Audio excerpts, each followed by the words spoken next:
تو اس کو اپنی اولاد بنانے کے لیے، اس کو اولاد سمجھنے کے لیے اڈاپٹ کرتا ہے وہ. دونوں مثالوں میں زمین آسمان کا فرق ہے. زید بن حارثہ کا سب سے پہلے تو آپ زید بن حارثہ کے بارے میں تھوڑا بیک گراؤنڈ سمجھیے تاکہ آسانی سے یہ بات آپ کے سمجھ میں آئے. زید جو تھے یہ غلام تھے. ان کی ماں کے ساتھ یہ کہیں گئے ہوئے تھے تو کوئی دوسرے قبیلے والے نے ان لوگوں پر حملہ کر دیا اور زید کو پکڑ کر غلام بنا لیا اور ان کو کوئی مارکیٹ میں انہوں نے بیچ دیا. خدیجہ جو تھی نبی کی سب سے پہلی بیوی، ان کو کسی نے یہ غلام گفٹ کیا زید. اچھا، نبی کی شادی خدیجہ سے ہوئی تھی جب وہ 25 سال کے تھے نبی، اور خدیجہ 40 سال کی تھی. تو اب نبوت کا انہوں نے تبھی دعویٰ بھی نہیں کیا تھا محمد نے. وہ اس وقت کی بات ہے، آپ یہ دھیان رکھیے کہ نبی نے زید کو اپنے لیے لے لیا تھا خدیجہ سے، اور یہ ان کے گھر میں ان کا پالن پوشن ہو رہا تھا. ٹھیک ہے، یہ غلام تھے. لیکن اب زید کے جو باپ تھے حارثہ، ان کو کہیں سے پتہ چلا کہ زید فلاں فلاں جگہ پر ہے. تو حارثہ یعنی زید کے جو باپ ہے اور ان کے چچا محمد کے پاس آئے. تب محمد نے نبوت کا، جیسا کہ میں نے کہا، کہ اعلان بھی نہیں کیا تھا. باپ اور چچا نے نبی سے کہا کہ آپ کو جو بھی چاہیے، یعنی وہ ٹائم پہ جو کرنسی چلتی تھی، جو بھی پیسے چاہیے یا دینار چاہیے، آپ وہ ہم سے لے لیجئے، لیکن ہمارے اس بچے کو ہم کو واپس کر دیجئے. نبی نے ان سے کہا کہ تبھی نبی بھی نہیں تھے اصل میں. محمد نے ان سے کہا کہ آپ ایک کام کریے، آپ زید کو بلا لیجئے اور ان سے پوچھ لیجئے، اگر وہ آپ کے ساتھ جانا چاہتے ہیں تو آپ اس کو لے کے جائیے، مجھے پیسہ یا کچھ چیز نہیں چاہیے، آپ ایسے ہی لے کے جائیے. لیکن اگر زید جانا نہیں چاہتے آپ لوگوں کے ساتھ تو پھر میں اس کو زبردستی بھیجنا بھی نہیں چاہتا ہوں. تو خیر نبی نے زید کو بلوایا، اور جو زید کے باپ تھے حارثہ اور ان کے چچا، وہ زید سے بات کیے انہوں نے، اور ان کو کہا کہ آپ میرے ساتھ چلیے، ہمارے ساتھ چلیے. تو زید نے انکار کر دیا. زید نے کہا کہ نہیں، میں محمد کے ساتھ ہی رہنا چاہتا ہوں. تو ان کے باپ نے ان سے کہا کہ آپ غلامی کی زندگی پسند کر رہے ہو، آپ محمد کو ترجیح دے رہے ہو، بلکہ آپ کو ہمارے ساتھ چلنا چاہیے. تو زید نے وہاں کہا کہ میں میرے یعنی جو محمد ہے ان کو میں جانتا ہوں اچھے سے، اور میں دنیا میں ان کے اوپر کسی اور کو پریفرنس نہیں دے سکتا ہوں، اس لیے میں ان کے ساتھ رہنا چاہتا ہوں. تو یہ بات سن کر جو ان کے باپ اور چچا تھے وہاں سے چلے گئے، اور زید نبی کے محمد کے پاس ہی تھے. محمد صاحب کو یہ بات زید کی اتنی اچھی لگی کہ انہوں نے کیا کیا، وہ قریش کے جو مجلس لگی ہوئی تھی وہاں گئے. قریش کے سرداروں کے پاس انہوں نے اعلان کیا ان کے سامنے کہ زید آج سے میرا بیٹا ہے. انہوں نے کیا کہا، یہ نہیں کہا کہ زید میرے بیٹے جیسا ہے، انہوں نے کہا کہ زید میرا آج سے بیٹا ہے. یہ اعلان کیا انہوں نے. یہاں تک کہ لوگ زید کو محمد کے نام سے جوڑنے لگے، ان کو زید بن محمد کہنے لگے. آپ سوچئے کہ یہ ایسا رشتہ نہیں تھا کہ محمد کسی دن اٹھے اور زید کو اڈاپٹ کر لیا، ان کو بیٹا مان لیا، اور ترنت بعد ان کو کہا کہ نہیں یہ میرے بیٹے نہیں آج سے، یا اڈاپٹڈ سن جو ہے وہ بیٹا نہیں ہوتا، حقیقی بیٹا. ان کے ساتھ یہ پل رہے تھے اور اتنا گہرا ان کا رشتہ ہو چکا تھا. تو آپ سوچئے کہ آپ اس کو کیسے کمپیئر کر سکتے ہو کہ ایک بیوی کو اگر کوئی شوہر ماں بول دے تو وہ ماں نہیں ہوتی، اسی طریقے سے ایک انسان اگر کسی کو اڈاپٹ کر لے کوئی بچے کو تو وہ اس کا حقیقی بچہ نہیں ہوتا. تو یہ آپ کا کمپیریزن ہی غلط ہے. یہی وجہ ہے کہ شریعت کا حکم ہے کہ اگر کوئی آدمی کسی کو اڈاپٹ کرتا ہے، کسی بچے کو اڈاپٹ کرتا ہے، تو محض اڈاپشن سے وہ بچہ آپ کا نسبی، آپ کا رشتہ دار نہیں ہو گیا. ہاں، اس اڈاپشن کا مطلب صرف یہ ہے کہ آپ اس کے ساتھ حسن سلوک کریں، آپ اس کے ساتھ اچھا برتاؤ کریں، یہ مطلب تو ہے. لیکن جب وہ بڑا ہو جائے گا تو جو اس آدمی کی بیوی ہے وہ اس سے پردہ کرے گی، چونکہ دونوں کے درمیان اجنبیت کا تعلق ہے. یہ کوئی رشتہ داری ان کے درمیان قائم نہیں.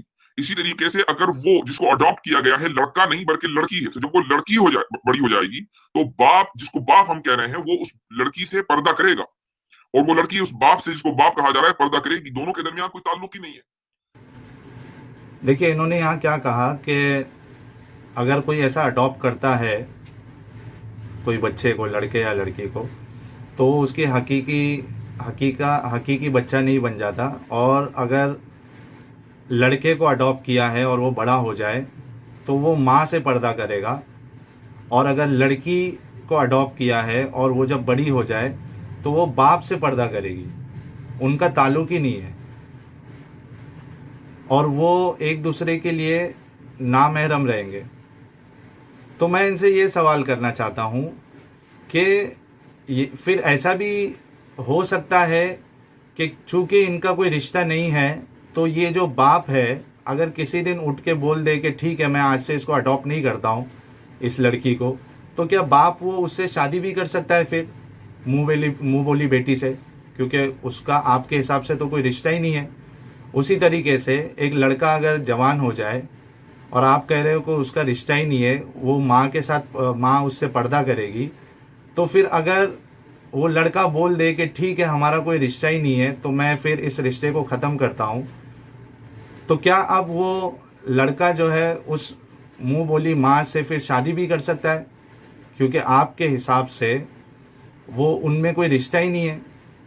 یہ کس طریقے کی باتیں ہیں آپ لوگوں کی؟ آگے سنیے وہ کیا کہتے ہیں. تو پھر تعلق کیسے کریں؟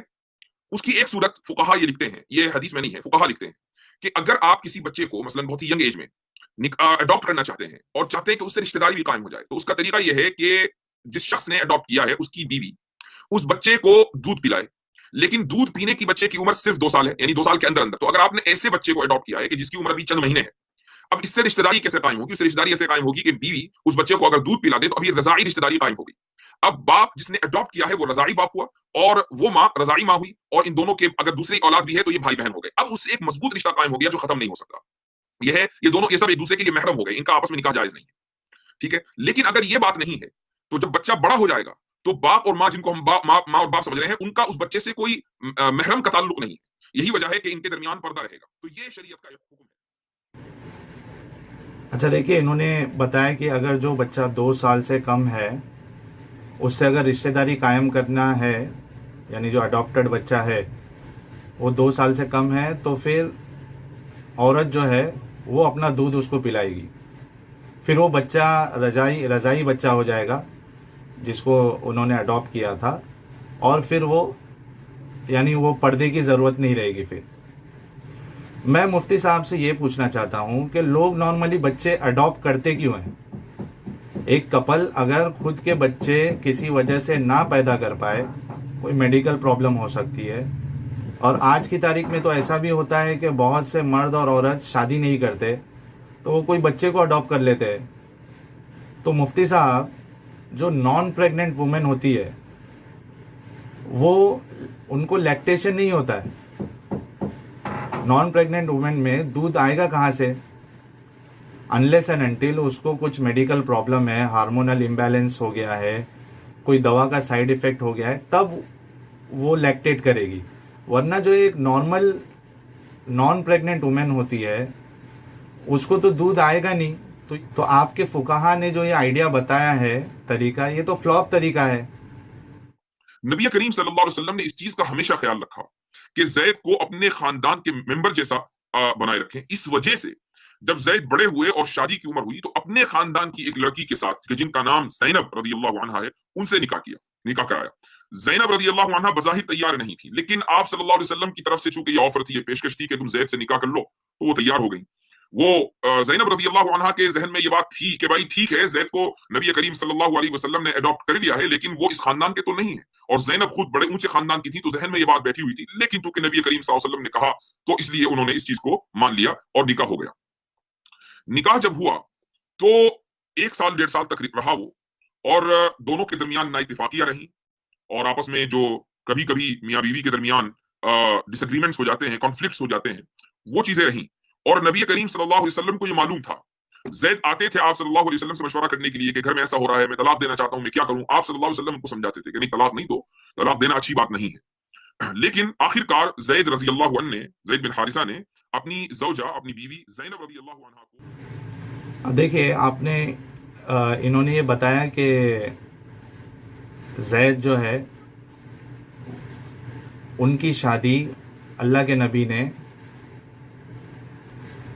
زینب کے ساتھ، جو کہ ان کی کزن سسٹر تھی، اس کے ساتھ کر دی، کیونکہ وہ زید سے بہت محبت کرتے تھے۔ مگر زینب جو ہے وہ اس رشتے کو وہ پسند نہیں کرتی تھی۔ وہ اس لیے کہ زینب کے دل میں یہ خیال تھا کہ زید جو ہے وہ ایک آزاد کردہ غلام ہے اور میں اونچے خاندان کی ہوں، تو وہ ان کو وہ چیز کھٹک رہی تھی، جم نہیں رہی تھی۔ لیکن چونکہ نبی نے یہ رشتہ پیش کیا تھا تو خیر زینب نے ان سے شادی کر لی، ٹھیک ہے۔ مگر وہ شادی چلی نہیں، جیسا کہ مفتی صاحب نے کہا، اور جو حقیقت ہے کہ وہ شادی چلی نہیں اور وہاں ان کا طلاق ہو گیا، ٹھیک ہے۔ اب اس میں دیکھیں دو باتیں سمجھ میں آتی ہے۔ ایک تو یہ کہ مسلمان جو غلط فہمی میں یہ دعویٰ کرتے ہیں کہ صحابہ جو ہے نبی کو اتنا مانتے تھے کہ ان کے لیے اپنی جان دے دیتے، ایمان اور عمل کے پکے تھے وہ صحابہ، مگر ایسا نہیں ہے۔ آپ خود دیکھیں نبی زینب کے اندر زید کو لے کر جو فیلنگ تھی کہ یہ تو پہلے غلام تھا اور میں اچھے خاندان سے ہوں، ہمارا جوڑ نہیں ہے، یہ جو گندگی تھی زینب کے اندر، ان کے اندر سے نبی جو ہے وہ گندگی نہیں نکال پائے، حالانکہ نبی نے ان کا رشتہ کروایا تھا۔ دوسرا، نبی نے زید کو کہا تھا کہ طلاق مت دو، لیکن زید نے نبی کی یہ بات بھی جو ہے مانی نہیں، ان کی یہ تعلیم کو ایکسیپٹ نہیں کیا انہوں نے۔ آپ پھر کیسے، انہوں نے طلاق دیا زینب کو، تو آپ کیسے کہہ سکتے ہو کہ صحابہ نبی کی ہر بات سنتے تھے؟ یہاں تو کچھ الگ نظر آ رہا ہے۔ دوسری بات یہ کہ زینب کے ناپسند کے باوجود نبی نے ان کی شادی زید سے کرائی، جو کہ خود ایک غلطی ہے، یہ غلط طریقہ ہے۔ اگر آپ کی شادی کسی ایسے شخص سے کرائے جس کو آپ پسند ہی نہیں کرتے، لک کی بنیاد پر، سٹیٹس کی بنیاد پر، خاندان کی بنیاد پر، تو بہت ممکن ہے کہ آپس میں آپ لوگوں کا جمے گا نہیں، جو میاں بیوی ہے اس کا نہیں جمے گا، بات بات پر تو میں ہوگی، اور بات یا تو طلاق پر ختم ہوگی یا پھر زندگی بھر اس تو میں کو جھیلتے رہو۔ اس سے یہ بات بھی سمجھ میں آتی ہے کہ یہ نبی کو یہ سب باتوں کی پرکھ نہیں تھی، ورنہ شادی نہیں کرواتے۔ اور دوسرا کہ اللہ نے ان کے دل میں ڈالا بھی نہیں، ان کو بتایا بھی نہیں نبی کو، نہ جبریل آ کے بتائے کہ یہ شادی ٹکنے والی نہیں ہے، آپ شادی مت کرواؤ۔ نبی نے پیشن گوئیاں تو بہت ساری کی تھی، تو یہاں ان کو کیا یہ پیشن گوئی یہ چیز پتہ نہیں تھی کہ یہ شادی ٹکے گی نہیں؟ ویسے بھی صلاح دینے میں نبی بڑے کچے تھے، کیونکہ اور ایک واقعہ ہے جہاں صحابی اپنی بیوی کی شکایت کرتے ہیں نبی سے، نبی بنا کوئی ہدایت دیے، اس شادی کو جوڑنے کا طریقہ بتائے بغیر صحابی کو سیدھا ڈیورس کرنے کا راستہ بتاتے۔ یہ حدیث میں موجود ہے، میں اسکرین شاٹ لگا دوں گا۔ وہاں صحابی سامنے سے بولتے، ارے میری بیوی ہے یہ، اور اس سے میرے بچے بھی ہے۔ آپ بتائیے کہ کون سا سمجھدار انسان کسی کو بھی سیدھا طلاق دینے کی ایڈوائز کرے گا؟ یہاں صاف پتہ چلتا ہے کہ نبی یہ معاملے میں کچے تھے، اور ایک سمجھدار انسان کبھی کسی کو یہ سیدھا ایڈوائز نہیں دے گا کہ آپ اپنی بیوی کو طلاق دے دیں۔ آگے سنیے مفتی صاحب کیا کہتے ہیں۔ اب جب زینب کو طلاق ہو گئی، ابھی وہ عدت میں ہیں، تو عدت میں نبی کریم صلی اللہ علیہ وسلم کے ذہن میں یہ خیال آیا کہ میری وجہ سے زینب نے یہ سیکریفائس کیا ہے کہ زید سے نکاح کیا، اور یہ نکاح چلا نہیں، 1 سال کے اندر ٹوٹ گیا۔ تو اگر ہو سکتا ہے کہ زینب کے ان کے جذبات کو بڑی ٹھیس پہنچی ہے، تو زینب کی دلجوئی کے لیے ان سے نکاح کر لینا چاہیے. یعنی ان کے دل میں خیال اس وقت آیا جبکہ زینب اب عدت میں ہے اور ان کا نکاح ٹوٹ گیا. اورینٹلسٹ یہاں پر یہ اعتراض کرتے ہیں کہ ارے زینب سے جب نکاح ہو گیا زید کا تو نبی کریم صلی اللہ علیہ وسلم اس وقت یہ سوچتے تھے کہ کاش میں کر لیتا. بھائی اگر آپ صلی اللہ علیہ وسلم یہ سوچتے تھے کہ کاش میں کر لیتا تو پھر حضرت زید سے نکاح کراتے ہی کیوں؟ جب طلاق ہو گئی، عدت اب گزار رہی ہے، اب ظاہر ہے کہ زینب کو اپنا اگلا گھر بسانا ہے. تو نبی کریم صلی اللہ علیہ وسلم کے دل میں یہ خیال آیا.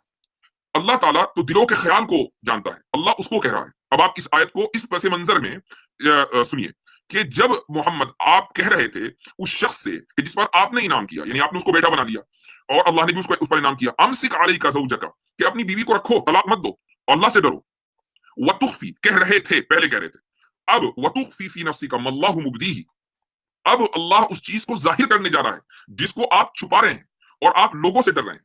کیا چھپا رہے تھے؟ یہ خیال کہ میں شادی کر لوں، چونکہ جذبات کو بڑا ٹھیس پہنچا ہے زینب کے. لیکن آپ صلی اللہ علیہ وسلم کو پروپیگنڈے سے بھی خطرہ تھا کہ اب مشرکین اور سارے لوگ ہیں کافرین، یہ سب لوگ پروپیگنڈا کریں گے کہ دیکھو محمد صلی اللہ علیہ وسلم نے اپنے بیٹے کی بیوی سے مطلقہ سے نکاح کر لیا. تو آپ صلی اللہ علیہ وسلم اس پروپیگنڈے سے یعنی ان کے ذہن میں یہ خطرہ تھا کہ لوگ کیا کہیں گے اور اس سے پھر دین کی جو دعوت ہے اس کو نقصان پہنچ سکتا ہے. تو اللہ تعالیٰ کہہ رہا ہے کہ اس پروپیگنڈے سے ڈرنے کی ضرورت نہیں ہے. واللہ احق ان تخشى، ڈرنا ہے تو اللہ سے ڈریں. اب یہ خیال کس وقت نبی کریم صلی اللہ علیہ وسلم کے ذہن میں آیا؟ طلاق ہونے کے بعد. خیر اللہ تعالیٰ فرماتا ہے کہ فلما قضى زید منها وطرا، جب زید نے اپنی ضرورت پوری کر کے طلاق دے دی، زوجناکا، اب ہم آپ سے زینب کا نکاح کرتے ہیں. یہ نکاح رسول اللہ صلی اللہ علیہ وسلم نے نہیں کیا بلکہ اللہ نے نبی کریم صلی اللہ علیہ وسلم کا نکاح زینب رضی اللہ عنہا سے کرایا. اب یہاں رک کر ایک بات سمجھنے کی ہے، وہ یہ کہ نبی کریم صلی اللہ علیہ وسلم کو پروپیگنڈے کا خطرہ ہوا زینب رضی اللہ عنہا سے نکاح کرتے وقت، لیکن حضرت عائشہ سے نکاح کرتے وقت پروپیگنڈے کا کوئی خطرہ نہیں ہوا. کیوں نہیں ہوا؟ وہ اس لیے نہیں ہوا کہ حضرت عائشہ سے اگرچہ ان کی کم عمری میں نکاح ہوا ہے لیکن ایسا کم عمری کا نکاح اس معاشرے میں رائج تھا. یعنی عام طور سے لوگ اس عمر میں نکاح کیا کرتے تھے. جب یہ بات تھی تو کوئی بھی پروپیگنڈا نہیں کر سکتا. کوئی ایک چیز اگر کسی معاشرے میں رائج ہو، آپ وہ کام کریں تو اب آپ کو کوئی الزام نہیں دے گا. لیکن اگر آپ کوئی ایسا کام کریں کہ جو معاشرے میں رائج نہیں ہے، اگرچہ وہ صحیح کیوں نہ ہو، تو لوگ آپ کے اوپر اعتراض کریں گے. تو چونکہ اس زمانے میں، اس دور میں مشرکین میں، اور آج بھی جو ہندو ہیں ان کے یہاں مثلا جو اعتراض ہے ہندوؤں کی طرف سے بھی اٹھایا جاتا ہے کہ بھائی آپ نیپال کی بیٹی سے کیسے نکاح کر لیا تھا. تو یہ معاشرہ اپنا اپنا معاشرہ ہے. آپ صلی اللہ علیہ وسلم نے اس معاشرے کے خلاف جا کر ایک کام کیا تو پروپیگنڈا ہوا. حضرت عائشہ سے نکاح کیا، کوئی پروپیگنڈا نہیں ہوا. اس کا مطلب یہ کہ آپ صلی اللہ علیہ وسلم معاشرے کے خلاف نہیں گئے، وہ چیز معاشرے میں رائج تھی. یہ دراصل حضرت زینب رضی اللہ عنہا سے نکاح کا بیک گراؤنڈ. اب دیکھیے انہوں نے یہاں کہا کہ نبی کے دل میں خیال آیا کہ زینب نے میرے وجہ سے سیکریفائس کیا ہے، اس کی شادی ٹوٹ گئی تو میں ہی زینب سے شادی کر لیتا ہوں. اچھا یہ خیال بھی ترنت نکاح ٹوٹنے کے بعد آ جا رہا ہے. تھوڑا موقع دیتے سنبھلنے کا زینب کو. اور نبی کو اتنا دکھ ہو رہا تھا زینب کی شادی ٹوٹنے پہ، تو کیا باقی ڈیورسی مرد کوئی موجود نہیں تھا تبھی؟ آپ ان سے شادی کرا دیتے نا. آپ کی ایک بات پر تو کنوارا کوئی بھی مرد زینب سے شادی کرنے کے لیے ریڈی ہو جاتا. شادی کے معاملے میں ہر جگہ آپ کو ہی کیوں آگے رہنا پڑتا ہے، یہ سمجھ میں نہیں آتا ہے. کیا آپ کے پاس کوئی بیوی نہیں تھی جو آپ ترنت ریڈی ہو گئے کہ میں شادی کر لیتا ہوں؟ کیا آپ اتنے پیسے والے تھے کہ دھڑا دھڑ آپ شادی کیے جا رہے تھے؟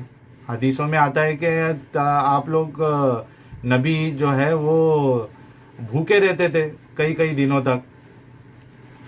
آپ نے یہاں یہ بھی نہیں سوچا کہ یہ میری اڈاپٹڈ بچے کی بیوی ہے، سسر اور بہو کا رشتہ بن گیا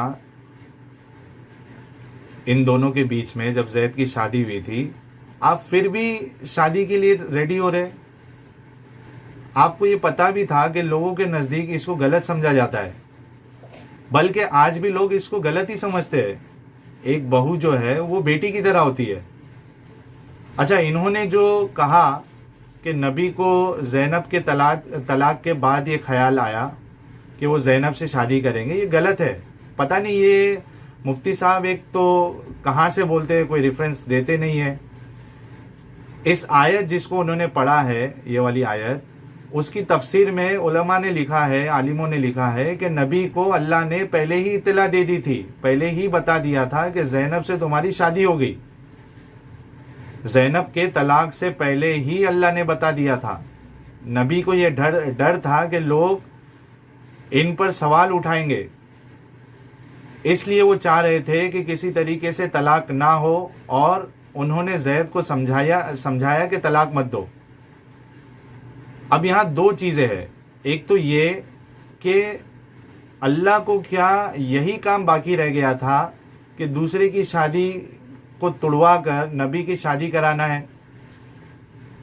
یا یہ عرب کو چھوڑ کر اللہ کا اور کوئی جگہ دھیان تھا ہی نہیں کیا؟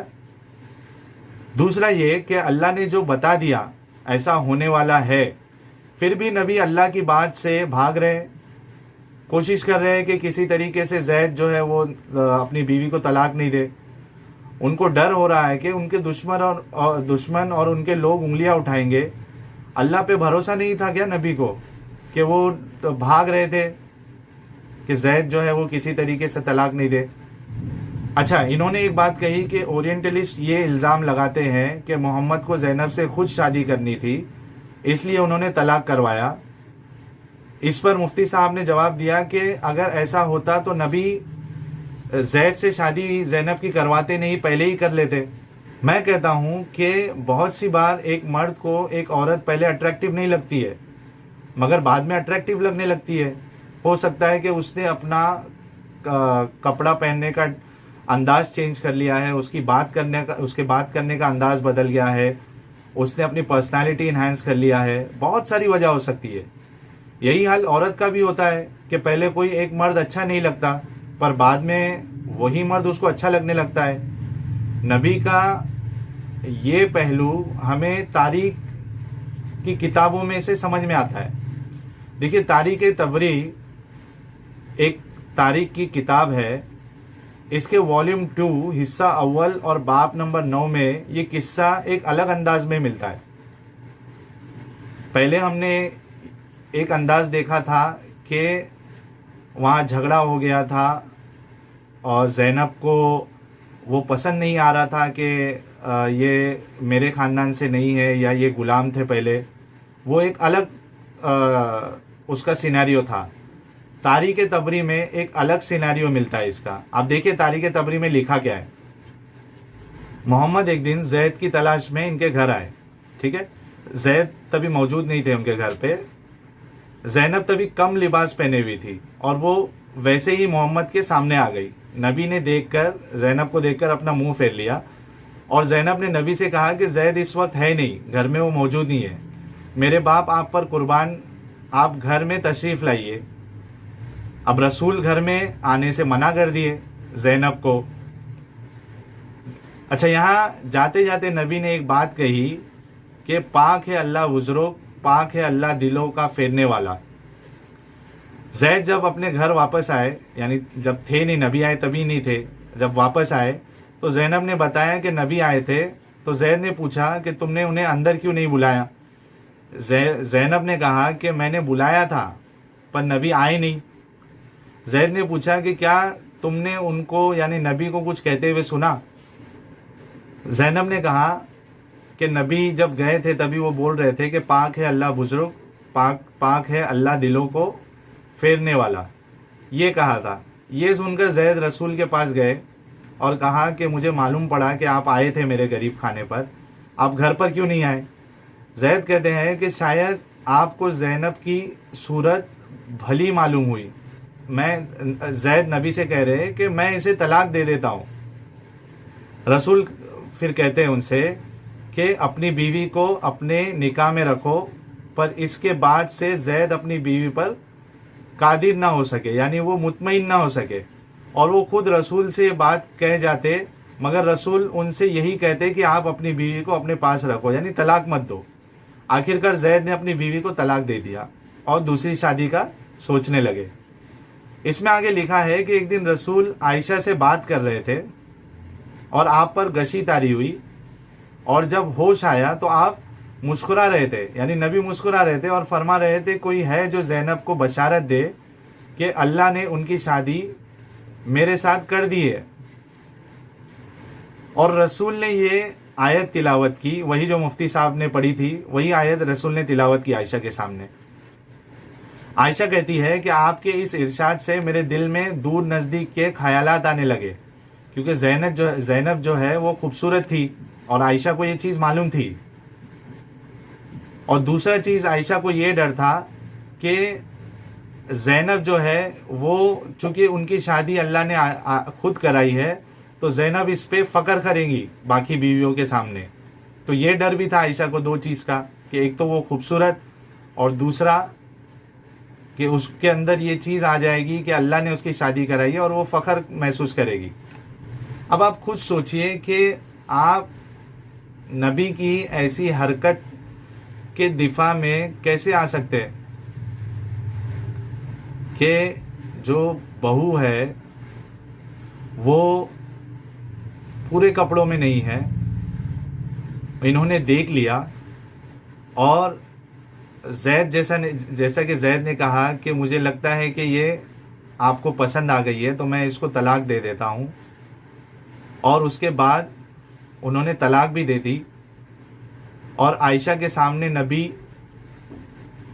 یہ کہہ رہے ہیں کہ اللہ نے میرے اوپر آیت اتاری آسمان سے کہ میری شادی اللہ نے زینب کے ساتھ کر دی ہے.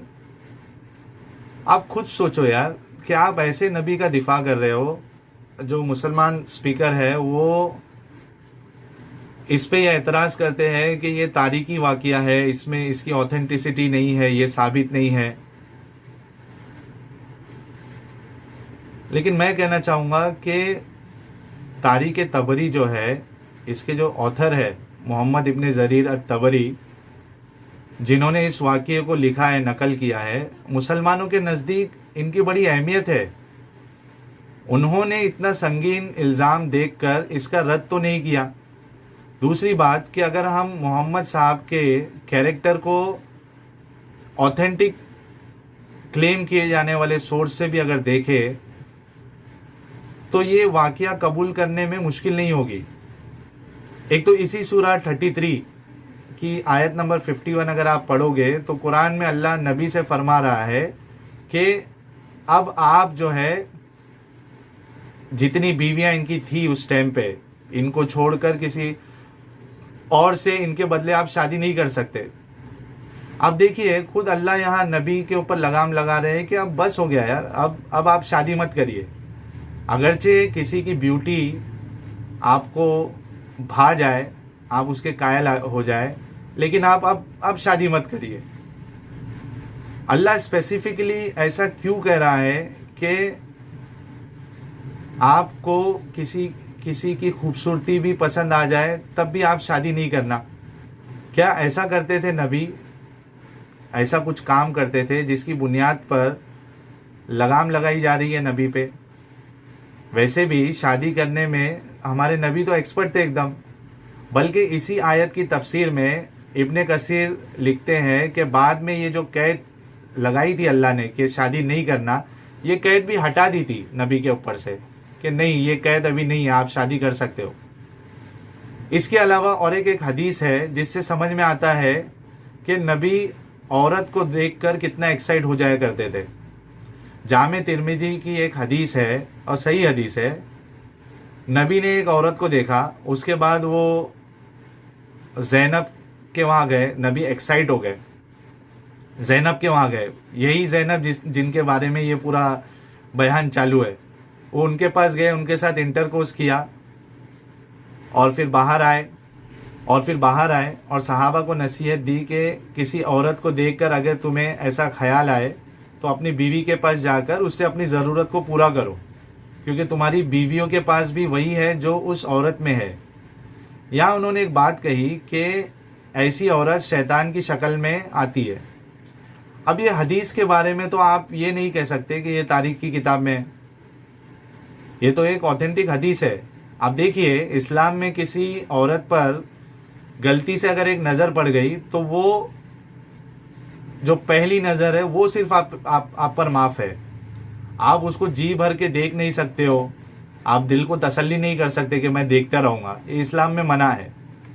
اگر نبی ان انٹینشنلی بھی اس عورت کو دیکھے ہوں گے جو حدیث میں بتایا گیا ہے, اور وہ اگر اسلام کو پورا فالو کیا ہوگا نبی نے, تو انہوں نے ترنت اپنی نظر ہٹا لی ہوگی, نیچی کر لی ہوگی.